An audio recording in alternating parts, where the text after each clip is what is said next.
वसलामुन अला इबादिहिल्लज़ीना इस्तफ़ा अम्मा बाद फ़अऊज़ु बिल्लाहि मिनश्शैतानिर रजीम बिस्मिल्लाहिर रहमानिर रहीम इन्नल्लाह व मलाइकतहु यसल्लूना अलन नबी या अय्युहल्लज़ीना आमनू सल्लु अलैहि व सल्लिमू तस्लीमा अल्लाहुम्मा सल्लि अला सय्यिदिना मौलाना मुहम्मदिन मादनि जूद वल करम व आलिहिल किराम अजमईन।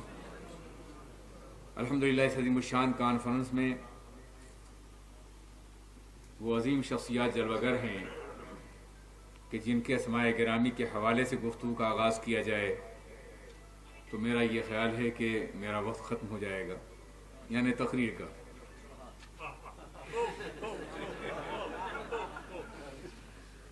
आपकी दुआओं ने मुझे तो बचा लिया, इसका शुक्रिया अदा करने के लिए हाजिर हो गया हूँ मैं।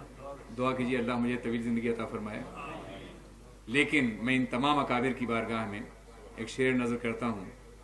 शिकारे माह के तस्खीर आफ्ताब करूँ, शिकारे माह के तस्खीर आफ्ताब करूँ, किसे मैं तर्क करूँ किसका इंतखाब करूँ। शिकारे माह के तस्खीर आफ्ताब करूँ, किसे मैं तर्क करूँ किसका इंतखाब करूँ। मेरे लिए सब बहुत अजीम है और इंतहाई मोहतरम है, और ये कॉन्फ्रेंस की अज़मत है कि ताजदार ख़त्म नबूवत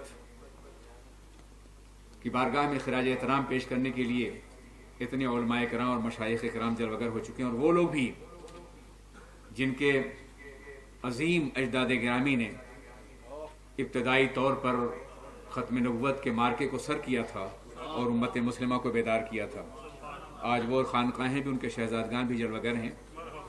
अल्लाह तबारक तआला हमें कादियानियत के फितने से बचने और बचाने की तौफीक अता फरमाए।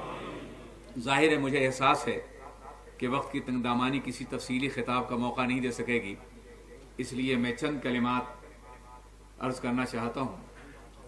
सबसे पहली बात यह है कि हम ये देखें कि अंबिया कराम क्यों जलवागर हुआ करते थे और सरकार दो आलम सल्लल्लाहु अलैहि वसल्लम खातमुन नबीन क्यों बनाया गया, और उनके बाद कोई नबी क्यों नहीं जलवागर होगा। न कोई ज़िल्ली नबी, न कोई बरूज़ी नबी, न कोई मुज्तहिद नबी, न कोई मुक़ल्लिद नबी, न कोई मुजद्दिद नबी। ये सारी तक़सीमें अंबिया कराम के हवाले से एक बातिल नबूवत को साबित करने के लिए हैं, वरना नबी सिर्फ नबी होता है। अज़ीज़ान मिल्लत इस्लामिया, यहाँ ज़िल और बुरुज का कोई तसव्वुर नहीं है। मेरे अजीज़ साथियों, अगर आप अंबिया कराम की तारीख़ का मुताला करें तो आपको मालूम होगा कि दुनिया में जब भी जुल्म फैला, जब भी गुनाह फैला, जब भी सरकशी फैली, जब भी इन्हिराफ फैला, जब भी इज्तिमाई बगावत फैली, जब भी सजदे आवारा हुए, जब भी पेशानियाँ गैरुल्लाह के सामने झुकी, तो अल्लाह ने किसी नबी को मबूस किया। यहाँ तक कि सरवर कायनात सल्लल्लाहु अलैहि वसल्लम आखिरी नबी बनकर के आए। उनके बाद कोई और नबी नहीं आएगा, उनके बाद कोई और रसूल नहीं आएगा, उनके बाद कोई और पैगम्बर नहीं आएगा। ये कुरान अजीम का फैसला है, सैकड़ों आयात और सैकड़ों अहादीस मुबारका की रोशनी में जो उलमाए किराम बयान करते रहते हैं। कादियानी ये सवाल करता है कि जब हर दौर में इन्हिराफ और बगावत के उमूम के बाद अंबिया कराम तशरीफ़ लाते रहे, तो अब भी जुल्म है, अब भी ज़्यादती है, अब भी इन्हिराफ है, अब भी बगावत है, अब अंबिया कराम तशरीफ़ क्यों नहीं लाएंगे। आइए मैं बताऊं कि आप जनाब आदम से लेकर जनाब मसीह तक तमामी अंबिया कराम की मुक़द्दस ज़िंदगियों का जायज़ा लीजिए तो आपको मालूम होगा कि जितने भी अंबिया कराम तशरीफ़ लाए, उन तमाम अंबिया कराम के पैगामात को, उनकी तालीमात को, उनकी नबूवत को, उनकी किताबों को, उनकी सीरत को, उनके किरदार को एक सदी के अंदर अंदर बदल दिया गया। यही वजह है कि हर नबी के बाद दूसरा नबी जलवागर होता रहा, हर रसूल के बाद दूसरा रसूल जलवागर होता रहा। तौरेत के बाद इंजील, ज़बूर, और ज़बूर के बाद इंजील जलवागर होती है, उसके बाद कुरान अज़ीम जलवागर हुआ। इसलिए किताबें बदल दी जाती थीं, सीरतें बदल दी जाती थीं, निज़ाम ज़िंदगी और आईन हयात बदल दिया जाता था, इसलिए अंबिया कराम जलवागर होते रहे। मगर जब अल्लाह ने यह फैसला फरमाया उसकी मशीयत ने कि इनके बाद कोई और नबी नहीं आएगा, रुख मुस्तफ़ा है वो आईना, क्या बे दूसरा आईना, न हमारी चश्मे ख्याल में, न दुकान आईना साज में, कोई नबी जलवागर नहीं होगा। तो अल्लाह ने एहतमाम यह फरमाया कि कुरान अज़ीम की हिफाज का ज़िम्मा खुद ले लिया, सीरत रसूल के हिफाज का ज़िम्मा भी बिलवास्ता मशीयत ने लिया, और इस्लाम के हिफाजत का ज़िम्मा भी उसने खुद ले लिया। इस्लाम के हिफाजत के बारे में फरमाया इन्नद दीन इंदल्लाह इस्लाम, बेशक दीन क़यामत तक सिर्फ इस्लाम होगा। कुरान अज़ीम के बारे में शायद फरमाया इन्ना नहनु नज़्ज़लना ज़िक्र व इन्ना लहू लहाफ़िज़ून, हमने कुरान को नाजिल किया है और हम उसकी हिफाजत करने वाले हैं। आप इस कुरान, इस आयत करीमा के पुरजलाल उसलूब बयान को देखिए तो आपको अंदाजा होगा कि इस कदर ताकीदात जमा कर दी गई हैं کہ دنیا کی کسی زبان میں اس کا ترجمہ ممکن نہیں ہے. انا ہم نے، نحنو یقیناً ہم نے، نزلنا باب تنزیل سے نازل فرمایا، الذکر معرفہ قرآن عظیم، و انا اور ہم، لہو یقیناً اس کے لیے، لحافظون بلا شبہ حفاظت کرنے والے ہیں. دنیا کی کسی بھی زبان میں اتنی تاکیدات جمع نہیں کی جا سکتی ہیں جو اس آیت کریمہ کے اندر موجود ہیں. کیوں؟ تاکہ دنیا یقین کر لے کہ آخری کتاب ہے اور قیامت تک اس میں کوئی تبدیلی نہیں ہوگی. نہ باطل سامنے سے آ سکے گا، نہ باطل پیچھے سے آ سکے گا. اور جب یہ کتاب قیامت تک رہے گی اور سیرت رسول بھی قیامت تک رہے گی تو کسی اور نبی کی ضرورت پیش نہیں آئے گی. عزیزان ملت اسلامیہ، کتاب کے حفاظ کا ذمہ اللہ نے لیا اور کتاب کے ذریعے سے سیرت رسول کے حفاظ کا ذمہ بھی مشیت نے لیا. ام المؤمنین حضرت عائشہ صدیقہ رضی اللہ تعالیٰ سے پوچھا گیا تھا کہ آپ بتائیے رسول پاک کا کردار کیا ہے، تو انہوں نے کہا تھا کان خلق القرآن، ان کا اخلاق قرآن ہے. یعنی سوال کرنے والے، کیا تو نے قرآن عظیم کا مطالعہ نہیں کیا ہے؟ اگر تو نے قرآن عظیم کا مطالعہ کیا ہوگا تو الحمد کے الف سے لے کے والناس کے سین تک ہر آیت کریمہ تصویر کردار مصطفیٰ ہے، تصویر اخلاق مصطفیٰ ہے. حضرت اللہ فرماتا ہے میں قرآن کی حفاظت کرنے والا ہوں. حضرت ام المؤمنین فرماتی ہیں رضی اللہ تعالیٰ عنہ کہ قرآن سیرت رسول ہے. پتہ چلا کہ قرآن کی سیرت کے حوالے سے ان کے حفاظ کا ذمہ بھی اللہ نے قیامت تک لیا ہے. یہی وجہ ہے کہ انبیاء کرام کو دیکھیے، ان کی زندگیوں کے کچھ گوشے محفوظ ہیں، کچھ لمحات محفوظ ہیں. بلکہ انبیاء بنی اسرائیل پر قرآن عظیم کا احسان ہے کہ اگر قرآن عظیم جلوہ گر نہ ہوتا تو ان کی تاریخیت محفوظ نہ ہوتی. یہ ثابت کرنا ناممکن ہوتا کہ انبیاء موجود بھی تھے یا نہیں موجود تھے. یہ قرآن کا احسان عظیم ہے کہ اس نے انبیاء بنی اسرائیل کی تاریخیت کو محفوظ کر لیا، ان کی حیثیت کو، ان کے کردار کو، ان کی عظمتوں کو، اور ان کے اوپر لگائے گئے الزامات کا دفاع کیا قرآن عظیم نے. یہ احسان عظیم قیامت تک اہل کتاب کے اوپر رہے گا، عیسائیت کے اوپر، یہودیت کے اوپر اور دوسرے طبقات کے اوپر. ظاہر ہے کہ قرآن عظیم نے انبیاء کرام کی سیرتوں کا تذکرہ ضرور کیا، مگر کوئی نبی ایسا نہیں ہے جس کی ولادت سے لے کر کے وصال تک ایک ایک لمحہ محفوظ کر لیا گیا ہو، ایک ایک گوشہ محفوظ کر لیا گیا ہو، یا رفع آسمانی تک. آپ انبیاء کرام کی زندگی کو دیکھیے، مگر سرکار کا یہ عالم ہے کہ ان کی ہر ادا محفوظ کر لی گئی، ہر گوشہ محفوظ کر لیا گیا. وہ چلیں تو صحابہ پکار اٹھیں فذهب رسول اللہ صلی اللہ علیہ وسلم، وہ قیام فرمائیں تو صحابہ کہیں فقام رسول اللہ صلی اللہ علیہ وسلم، وہ بولیں تو صحابہ کہیں فقال رسول اللہ صلی اللہ علیہ وسلم، نظر پھیریں تو کہیں فامن نظر رسول اللہ صلی اللہ علیہ وسلم، چہرے پہ غضب کے آثار ہو تو کہیں فغضب رسول اللہ صلی اللہ علیہ وسلم، دندان مبارک ظاہر ہو جائیں تو پکار اٹھیں فبدت نواجذہم.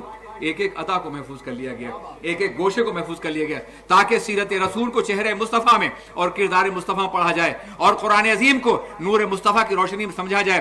سیرت مصطفیٰ بھی محفوظ ہے، قرآن عظیم بھی محفوظ ہے، اس لیے کسی اور نبی کی ضرورت نہ تھی اور نہ ہے.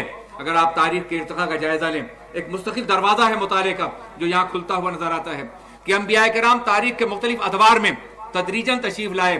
جیسے جیسے زمانہ مطالبہ کرتا رہا، جیسے جیسے تقاضا ہوتا رہا، انبیاء کرام کتابیں دی گئیں، صحائف دیے گئے، قوانین دیے گئے.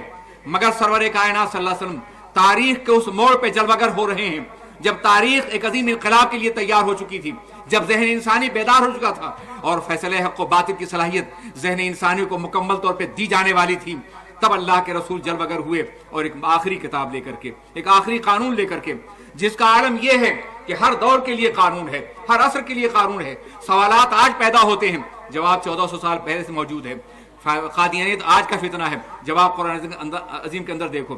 دہریت آج کا فتنہ ہے، جواب قرآن کے اندر دیکھو. وہابیت آج کا فتنہ ہے، جواب قرآن کے اندر دیکھو. نیچریت آج کا فتنہ ہے، جواب قرآن کے اندر دیکھو. سوشلزم آج کا فتنہ ہے، جواب قرآن کے اندر دیکھو. مغربیت آج کا فتنہ ہے، جواب قرآن کے اندر دیکھو. الہاد آج کا فتنہ ہے، جواب قرآن کے اندر دیکھو. مادہ پرستی آج کا فتنہ ہے، جواب قرآن کے اندر دیکھو. اوریانیت آج کا فتنہ ہے، جواب قرآن کے اندر دیکھو. فتنے 1400 سال کے بعد پیدا ہو رہے ہیں، جواب 1400 سال پہلے سے موجود ہے. ہر دور کے لیے ہے، ہر عصر کے لیے ہے، ہر زمانے کے لیے ہے. اس لیے کوئی نبی جلوہ گر نہیں ہوگا. قرآن آخری کتاب ہے، سرور کائنات آخری نبی ہے. ایک آخری بات، یہاں علماء کرام موجود ہیں، اہل سنت کا کریم طبقہ موجود ہے. میں عرض کرنا چاہتا ہوں میرے عزیز ساتھیوں، میرے علماء، میرے سرپرست ساتھیوں، میرے مشائخ، میں آپ سے عرض کرنا چاہوں گا کہ ہم اس وقت تاریخ کے انتہائی نازک ترین دور پہ کھڑے ہیں. ایک ایسے المیے سے ہم دوچار ہو رہے ہیں کہ پہلے کبھی نہیں ہوا. لاہور گزرگاہ رہا ہے فاتحین کا، لاہور گزرگاہ رہا ہے علماء کا، لاہور گزرگاہ تھا مشائخ کا، لاہور گزرگاہ تھا ان تمام مصلحین امت کا جنہوں نے اسلام کو سب کچھ عطا فرمایا. لاہور ہی سے غزنوی گزرے ہیں، لاہور ہی سے لودھی گزرے ہیں، لاہور ہی سے دوسرے فاتحین گزرے ہیں. लाहौरी से दूसरे अकाबिर गुजरे हैं, लाहौरी से सूफिया गुजरे हैं। लाहौर की सरजमीन पर या हिंदुस्तान में कोई 1000 साल तक दाता के रोजे की तरफ कोई निगाह उठा के देख भी नहीं सकता था। लेकिन आज तारीख का यह अलमिया है कि उनके मज़ार पाक की बेहुरमती की गई, वहां खून बहाया गया। अगर आज भी हम मुत्तहिद नहीं हुए तो भी क़यामत तक मुत्तहिद नहीं होंगे। अल्लामा सरफराज नईमी हमारा एक अजीम कीमती सरमाया थे। उनका विसार, उनकी शहादत एक अलमिया है। कई सैकड़ों 50 उलमा की शहादत नश्तर बाग में तारीख का बदतरीन अलमिया है जो हमारे सामने पेश आया, और इसके बावजूद हम न मुत्तहिद हो रहे हैं और न मुनज़्ज़म हो रहे हैं। मैं सिर्फ ये कहने के लिए आया हूं कि मर जाने वाले में और सो जाने वाले में यह फर्क होता है कि सो जाने वाले को जगाया जाए तो जाग जाता है, और मर जाने वाले को जगाया जाए तो नहीं जागा करता। मौलाना सरफराज नईमी की शहादत बेदार कर रही है हमें, नश्तर पाक के उलमा की शहादत बेदार कर रही है हमें, और हादसे दाता गंज बख्श बेदार कर रहा है हमें। अब अगर हम भी न जागे और मुत्तहिद नहीं हुए तो तारीख हमारे बारे में मौत का फैसला करेगी, महजरनामे में मौत लिखेगी।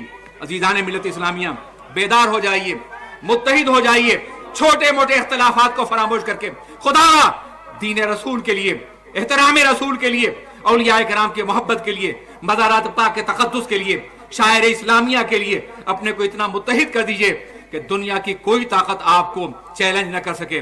सिर्फ बरतानिया का मुसलमान, अगर सुन्नी मुसलमान काम करने के लिए तैयार हो जाए तो पूरी दुनिया में इनकलाब बर्पा हो सकता है। अस्सलाम वालेकुम रहमतुल्लाहि व बरकातुहू।